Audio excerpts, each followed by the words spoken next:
Hello दोस्तों, मैं समाधान काले स्वागत करता हूँ आप सभी का मेरे यूट्यूब चैनल पर। तो दोस्तों, आज के वीडियो में हम पढ़ने वाले हैं कि rational and Jordan canonical form कैसे फाइंड करते हैं। लेकिन गाइज, इस वीडियो में हम सिर्फ थ्योरेटिकल पार्ट पढ़ने वाले हैं। इसके रिगार्डिंग जो भी डेफिनेशंस होंगी या फिर थ्योरम्स होंगे वो हम पढ़ने वाले हैं। और जो कि एग्जाम्पल्स होंगे on rational and Jordan canonical form form के, तो मैं एक अगला वीडियो बनाने वाला हूँ। उस वीडियो में हम वो एग्जांपल्स देखेंगे guys. Okay, so let's start the video guys. So firstly we will see the definition. So what is the definition? Let A be an n by n matrix. A की order क्या है? n by n है, with coefficients in capital F. उसकी coefficient किस में है? Field F में है। Then the elementary divisors of A. ये जो elementary divisors होते हैं किसके? मैट्रिक्स A के, are defined to be the elementary divisors of linear transformation on an n-dimensional vector space whose matrix with respect to some basis is A. That means guys, हम find करते हैं किसी linear transformation का matrix with respect to some basis. और वो जो matrix होता है ना, वो जो बेसिस एलिमेंट्स होते हैं वो क्या होंगे? That are the elementary divisors of the matrix A guys. Okay, so this is the definition for the matrix. And पहली वाली जो थी elementary divisors for linear transformation, ये किसके लिए? मैट्रिक्स के लिए। तो नेक्स्ट डेफिनेशन, ये डेफिनेशन है गाइस रैशनल कैनोनिकल फॉर्म की। सो अब तक हमने पढ़ा है कि सिर्फ कंपेनियन मैट्रिक्स से फाइंड करते हैं। अब हम पढ़ने वाले हैं रैशनल कैनोनिकल फॉर्म कैसे होता है। देखो, so let T belongs to L of V V for n dimensional vector space over the field F, and suppose the elementary divisors of capital T are. अब देखो, elementary divisors linear transformation T के कौन कौन से है? P one of X raise to power E one up to so one P R of X raise to power E R. So ये क्या है guys? These are the elementary divisors of linear transformation T. And देखो, let this v is equal to, it is a direct sum of subspace generated by v1 cyclic subspace. Okay, is a direct sum with cyclic subspace generated by V2 up to the direct sum of cyclic subspace generated by VR. Okay, where the order of Vi is Pi of x raised to power ei. That means हर एक Vi की order क्या है? This is the order.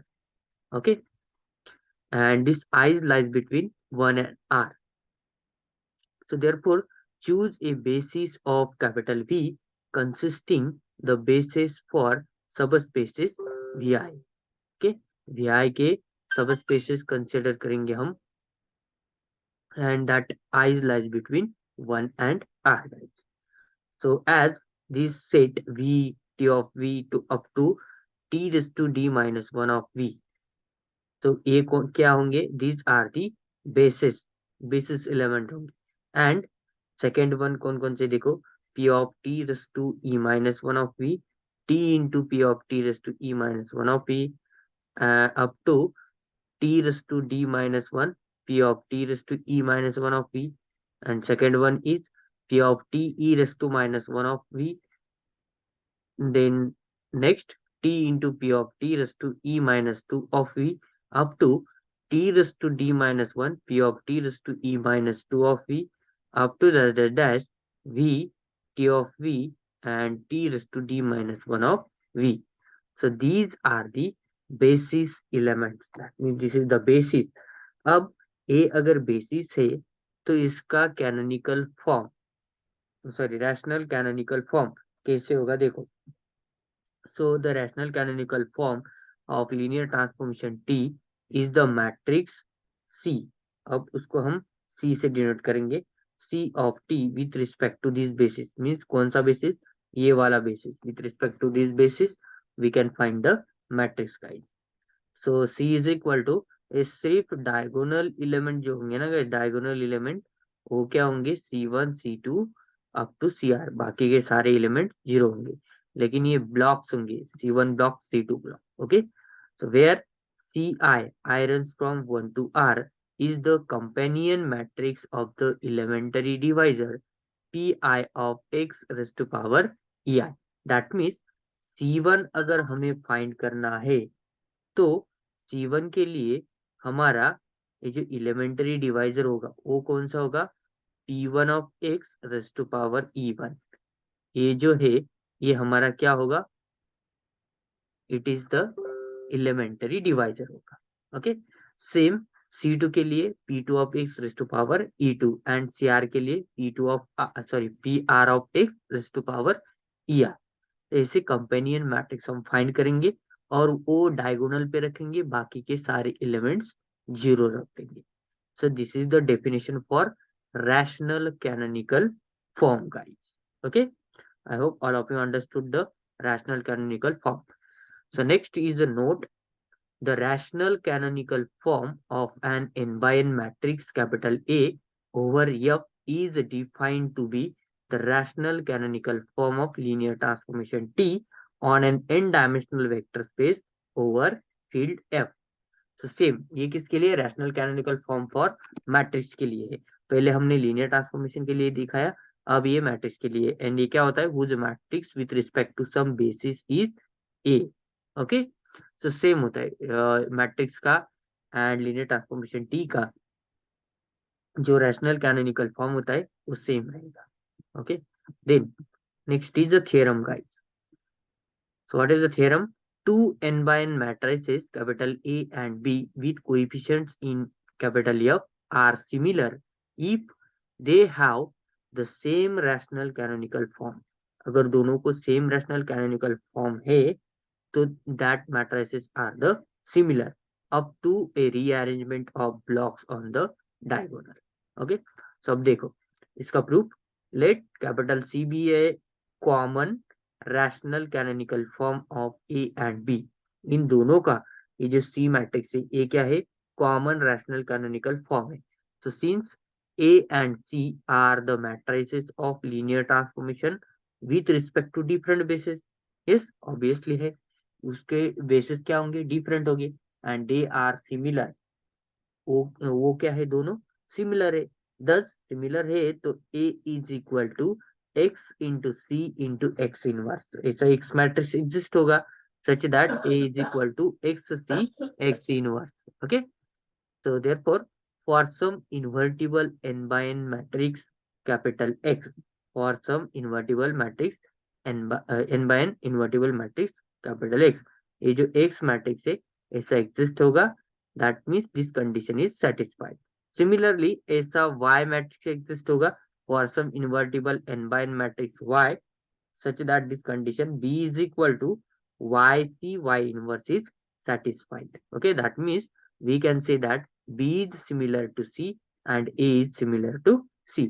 So then अब ये consider करेंगे x inverse AX, okay, is equal to x inverse A की value क्या है, x into C into x inverse into X. So इसको अगर मल्टीप्लाई करेंगे तो हमें क्या मिलेगा, x into x inverse into C into x inverse into E X, and that is equal to c मिलेगा only. What is the value of c now, c की value हम कहाँ से निकालेंगे, अब देखो इधर x inverse ax as it is, c की वैल्यू यहाँ से लेंगे, b से उठाएंगे। सो ये y जो है इधर आएगा तो क्या होगा, y इनवर्स होगा। ये y इनवर्स ही इधर आएगा तो क्या होगा, y होगा। तो हम ऐसे ले सकते हैं y inverse b into y, ये किसकी वैल्यू है, c की। तो therefore x inverse into a is equal to, अब देखो ये वाला x है ना, इधर जाते समय क्या हो जाएगा, x इनवर्स हो जाएगा, it is x inverse. Therefore a is equal to, अभी x इनवर्स है तो उधर उधर गया तो क्या होगा, x होगा। So this is the x into y inverse into b into y into x inverse.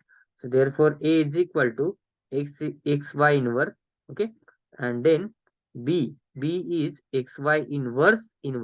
That means guys this term can be represented as this one. Okay, let's see here y into x inverse, अगर ऐसा है तो इसको हम कैसे लिख सकते हैं, दैट इज इक्वल टू, हमने क्या लिया है, वो इनवर्स लिया है ना, इसका इनवर्स लिया है। ओके, इसका क्या लिया है, इनवर्स। तो कैसे लिखेंगे, 1 upon y into x inverse, ऐसे लिख सकते हैं। Yes, so 1/y into x inverse, इसका मतलब क्या हुआ, ये y अगर ऊपर गया तो क्या होगा, y इनवर्स हो जाएगा ना, ये क्या हो जाएगा, y इनवर्स हो जाएगा। That is y inverse, oh no sorry, y into x inverse. Yes, it is y inverse. And ये एक्स इनवर्स है तो ऊपर जाते समय क्या होगा, x होगा। तो क्या आएगा guys, x into y inverse, let's see, x into y inverse. Yes, y into x inverse, इसका अगर इनवर्स लेंगे तो हमें क्या मिलेगा, x इंटू वाई इनवर्स। और x इंटू वाई इनवर्स का इनवर्स लेंगे तो हमें क्या मिलेगा, y इंटू एक्स इनवर्स। मैंने रिवर्स दिखाया, आप उल्टा भी दिखा सकते हो। ओके, सो हमें क्या मिला, अगेन एक एलिमेंट है x, उसका इनवर्स मल्टीप्लाइड है। ओके, सो इसका मतलब क्या हुआ, a and b are, these matrices are similar matrices and hence the theorem. Okay, now next theorem, ये थ्योरम भी सिंपल है, वेरी सिंपल है। अब देखो, लेमास का यूज करना है, स्टार एंड डबल स्टार, जिसको हमने दिया था। Okay, so the rational canonical form of a linear transformation T belongs to L of V V is uniquely determined up to a rearrangement of blocks on the diagonal.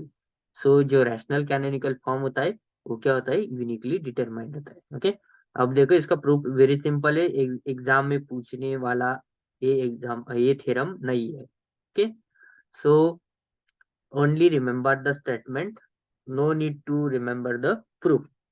So let's see the proof.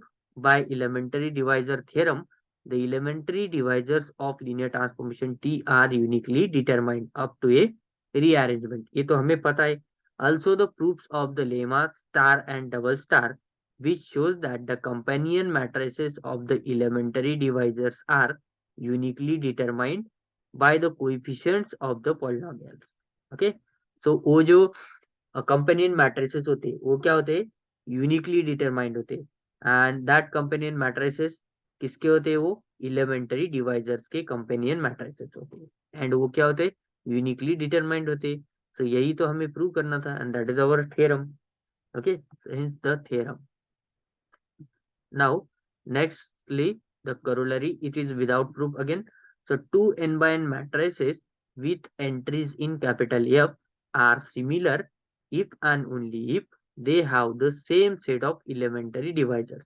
So, हम दो n by n matrices को similar कब कहेंगे, जबकि उसकी क्या होगी, उसको क्या होगा, they have same set of elementary divisor. दोनों को क्या होना चाहिए, एलिमेंट्री डिवाइजर दोनों के क्या होनी चाहिए, सेम होनी चाहिए। तब हम उन दोनों मैट्रिक्स को क्या कह सकते हैं, that matrices are the similar matrices. Okay guys, so this is the last definition from this chapter, and then our theoretical part will be over, and this chapter is also over. Only remaining the examples on Jordan and rational canonical forms वही रहेंगे। Okay, अगले video में हमारा ये chapter खत्म हो जाएगा। तो therefore the Jordan normal form, अब हम डेफिनेशन पढ़ने वाले हैं जॉर्डन नॉर्मल फॉर्म की। तो पहले क्या देखा था, रैशनल कैनोनिकल फॉर्म, अभी क्या है, जॉर्डन नॉर्मल फॉर्म, और आप इसको जॉर्डन कैनोनिकल फॉर्म भी बोल सकते हो। ओके, तो the Jordan canonical form of linear transformation T और ए मैट्रिक्स, दोनों के लिए सेम रहेगा, is defined to be the rational canonical form in case all the characteristic roots belongs to the field F. Okay, all the characteristic roots belong to the field F. In that case, the elementary divisors all have the form x minus alpha e raised to power e for alpha I belongs to F. That means guys, अगर हमारे जो characteristic root होते हैं वो particular field में अगर belong हो रहे हैं, जिसमें कि क्या है, ये लीनियर ट्रांसफॉर्मेशन टी डिफाइंड है, सो ऐसी केस में जो एलिमेंटरी डिवाइजर्स होंगे, किसके एलिमेंटरी डिवाइजर्स होंगे, लीनियर ट्रांसफॉर्मेशन टी के, तो उसको कौन सा फॉर्म होना चाहिए, x minus alpha raise to power E for alpha I belongs to capital F, and the companion matrix of this polynomial x minus alpha I raised to power e are these elementary divisors alpha x minus alpha I raised to power e is the e by e matrix. Okay, it is the E by E matrix and that is the companion matrix. So कौन सा होगा? Alpha I 1 0 0 0, then 0 alpha I 1 0 0 0 0 0 alpha I 1, ऐसा 1 1 alpha I 1 एक term है ना, ये shift करते जानी है, ठीक है। वन प्लेस से शिफ्ट करेंगे, नेक्स्ट में इधर शिफ्ट करेंगे, इधर शिफ्ट करेंगे, तो लास्ट इस टर्म में क्या आएगा? वन आएगा, और इधर अल्फा आएगा, लेकिन अल्फा नहीं लेंगे, लास्ट में वन आएगा। ओके, एंड देन सॉरी, इधर अल्फा आएगा एंड इधर क्या आ जाएगा? वन। सो आखिरी स्टेप में क्या आएगा? ये वन भी निकल जाएगा, ओनली इधर अल्फा आएगा। तो तब तक ये करते रहना है। This is known as the Jordan canonical form का। ओके, सो अल्फा आई के साथ आपको क्या लेना है? वन भी लेना है। Now the remarks. So first remark, the elementary divisors all divide the minimal polynomial. तो जितने भी एलिमेंटरी डिवाइजर्स होते हैं सब मिनिमल पॉलिनोमियल को क्या करते हैं? डिवाइड करते हैं। And second one is the prime factors of the minimal polynomial have the form x minus alpha where alpha is the characteristic root. So minimal polynomial के जो भी क्या होती है? प्राइम फैक्टर्स होते हैं। Okay, so that prime factors alpha I and are the characteristic root of the minimal polynomial. Okay, so I hope guys all of you understood the video content and the rational and Jordan canonical form. इसकी definition आपको याद रखनी है। Rational canonical form में क्या होता है? C1 C2 to CR सिर्फ डायगोनल पे रिप्रेजेंट करने होते, और बाकी के एलिमेंट जीरो होते, लेकिन वो C1 C2 CR क्या है? These are the companion matrices. And Jordan canonical form में क्या है? जॉर्डन कैनोनिकल फॉर्म में आपको कैरेक्टरिस्टिक रूट लिखना है विथ वन के साथ। ओके, और उसको एक एक प्लेस शिफ्ट करते जाना। So these are the two definitions. Please remember guys, we will meet into the next video. अगले वीडियो में हम मिलेंगे with the examples of rational and Jordan canonical form. So up to that video, पढ़ाई कीजिएगा अच्छी तरीके से। Thank you for watching the video guys.